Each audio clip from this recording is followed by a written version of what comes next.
यह 18वीं सदी का वो समय था जब भारत में अंग्रेजों की पकड़ बढ़ती जा रही थी। भारत के कई राज्यों के राजाओं ने पहले ही अंग्रेजों की गुलामी को स्वीकार कर लिया था। अंग्रेजों का वर्चस्व धीरे धीरे पूरे भारतवर्ष में बढ़ता जा रहा था, लेकिन इस समय किसी ने भी ऐसा नहीं सोचा होगा कि पूरे दिल्ली पर कब्जा कर चुके अंग्रेजों को भारत के एक छोटे से राज्य झांसी की एक रानी से मुंह की खानी पड़ेगी।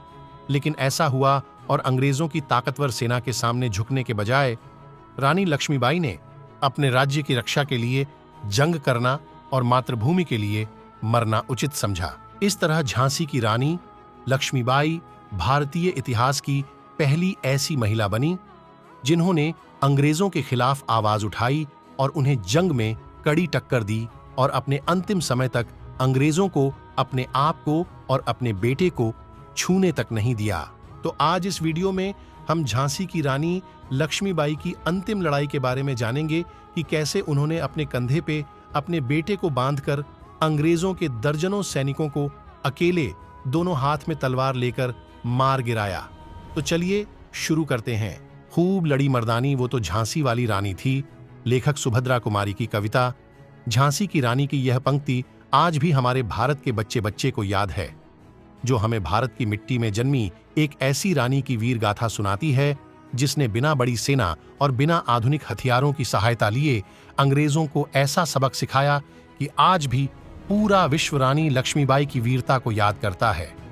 रानी लक्ष्मीबाई भारतीय इतिहास के सबसे पहले स्वतंत्रता संग्राम का प्रतीक मानी जाती हैं, जिसने अंग्रेजी हुकूमत की हड़प नीति के खिलाफ सीधी जंग की और बिना किसी राजा के होते हुए अपने राज्य और अपने छोटे बेटे की सुरक्षा को अपने कंधों पर उठाया और अपने बेटे को अपनी पीठ पर बांधकर अंग्रेजों की बंदूक के सामने दो तलवार लेकर उतर गईं। रानी लक्ष्मीबाई ने ग्वालियर में अंग्रेजों के खिलाफ जंग लड़ते हुए अपना जीवन अपने राज्य और अपनी मातृभूमि के लिए न्योछावर कर दिया और अपनी अंतिम सांस तक लड़ती रहीं। यहाँ तक कि अपने अंतिम समय में भी रानी लक्ष्मीबाई ने अपने सैनिकों से यह वचन लिया कि किसी अंग्रेज को मेरा मृतक शरीर नहीं मिलना चाहिए। चलिए रानी लक्ष्मीबाई के बारे में थोड़ा और जानते हैं। 19 नवंबर सन 1828 भारत की धर्मनगरी वाराणसी में एक कन्या का जन्म होता है, जिसने बचपन में ही धनुर्विद्या और तलवारबाजी जैसी युद्ध की अनेक कलाओं को सीख लिया था। उस कन्या का नाम था मणिकर्णिका। उसकी माता का नाम भागीरथी था और पिता का नाम मोरोपंत तांबे था, जो बिठूर जिले के पेशवा बाजीराव द्वितीय के दरबार में थे।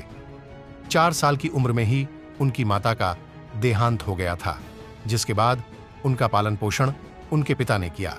जब मणिकर्णिका 14 वर्ष की हुई तब उनका विवाह झांसी के महाराजा गंगाधर निवलकर के साथ संपन्न हुआ, जहां उन्हें देवी लक्ष्मी के सम्मान में लक्ष्मीबाई नाम दिया गया।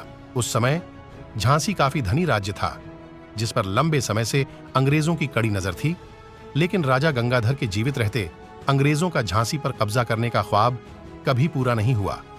लेकिन गंगाधर की मृत्यु के बाद British governor general Lord Dalhousie ने गंगाधर और रानी लक्ष्मीबाई के दत्तक पुत्र दामोदर राव को झांसी का उत्तराधिकारी मानने से इनकार कर दिया और रानी लक्ष्मीबाई को आदेश दिया कि वह झांसी के महल को खाली करके चली जाए।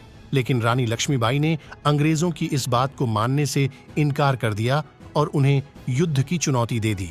लेकिन युद्ध के कई हफ्तों पहले ही अंग्रेजों ने झांसी के महल को घेर कर रखा था और महल से आवाजाही पूरी तरह से बंद कर दी, जिसके कारण झांसी की रानी के पास ना तो अपनी पूरी सेना थी और ना ही उनके लिए पर्याप्त हथियार थे। लेकिन रानी लक्ष्मीबाई ने हार नहीं मानी और उन्होंने कुछ सैनिकों और हथियारों से ही इस जंग को लड़ा। अंग्रेजों ने लक्ष्मीबाई की सेना पर अपने आधुनिक हथियारों से हमला किया, क्योंकि रानी लक्ष्मीबाई की सेना संख्या में काफी कम थी और उनके पास आधुनिक हथियार भी नहीं थे। इसीलिए बहुत जल्द ही रानी लक्ष्मीबाई की सेना के ज्यादातर लोगों ने दम तोड़ दिया। लेकिन रानी लक्ष्मीबाई ने यहां भी हार नहीं मानी और वह युद्ध के मैदान में अपने बेटे दामोदर को अपनी पीठ पर बांधकर हाथ में 2 तलवार लेकर युद्ध के मैदान में कूद पड़ी। यह जंग लंबी चली और 18 जून 1858 के दिन रानी लक्ष्मीबाई बुरी तरह अंग्रेजी सैनिकों से घिर गईं। वे अकेली थीं और अंग्रेजी सैनिक कई दर्जन संख्या में थे। उनका बचना काफी मुश्किल था, लेकिन इसके बावजूद भी रानी लक्ष्मीबाई ने बहुत बहादुरी से अंग्रेजों का सामना किया। लेकिन इस दौरान वह काफी ज्यादा घायल हो गईं। उनके शरीर पर कई गहरे तलवार के घाव थे, यहां तक कि उन्हें गोली भी लगी थी। लक्ष्मीबाई अब यह समझ चुकी थीं कि इस जंग को अभी जीता नहीं जा सकता। अच्छा यही होगा कि अभी के लिए यहां से निकला जाए और अपने बेटे और झांसी के युवराज की जान बचाई जाए और बाद में दोबारा से नई तैयारी के साथ वापस अंग्रेजों पर हमला किया जाए।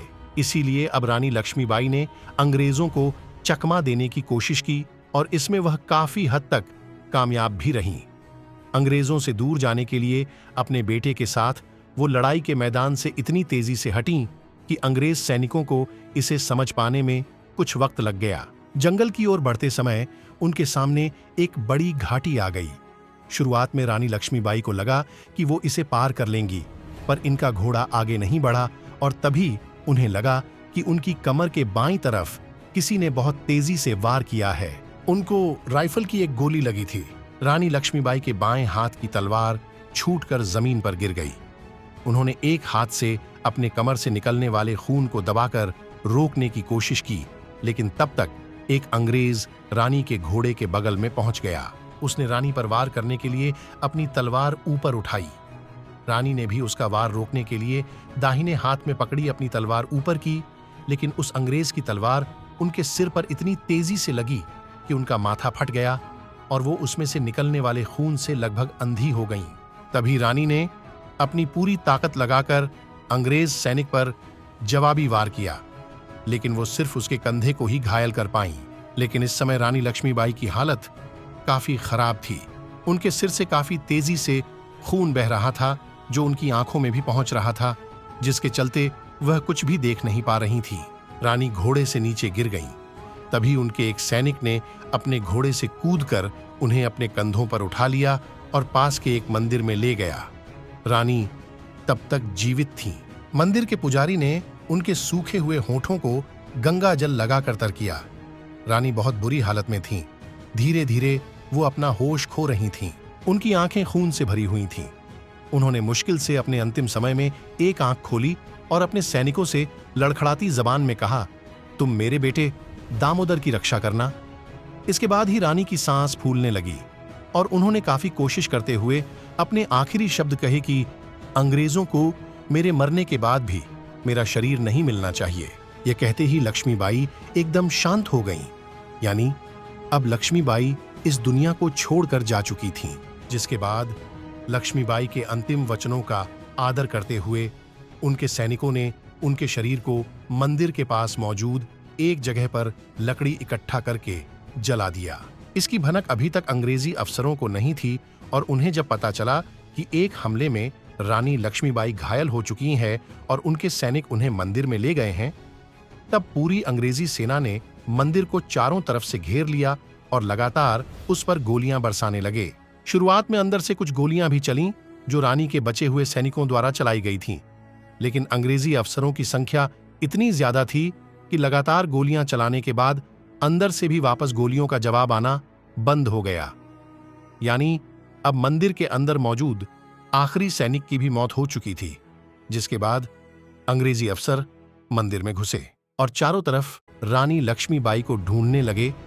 तभी उनका ध्यान पास में जल रही चिता पर गया, जिसकी आग अब ठंडी हो चुकी थी और उसमें कई हड्डियां साफ देखी जा सकती थीं, जिसे देखकर अंग्रेज भी समझ गए कि यह चिता रानी लक्ष्मीबाई की है। रानी के बेटे दामोदर को लड़ाई के मैदान से सुरक्षित निकाल लिया गया था। दामोदर ने 2 साल बाद 1860 में अंग्रेजों के सामने आत्मसमर्पण कर दिया। बाद में अंग्रेजों ने उन्हें पेंशन दी। 58 साल की उम्र में उनकी मृत्यु हुई। उनके वंशज आज भी इंदौर में रहते हैं और अपने आप को झांसी वाले कहते हैं। जनरल ह्यू रोज, जिन्होंने रानी लक्ष्मीबाई के खिलाफ ब्रिटिश सेना का नेतृत्व किया था, उन्होंने रानी की मृत्यु पर कहा कि यह वह महिला थी जो विद्रोहियों के बीच एकमात्र पुरुष थी।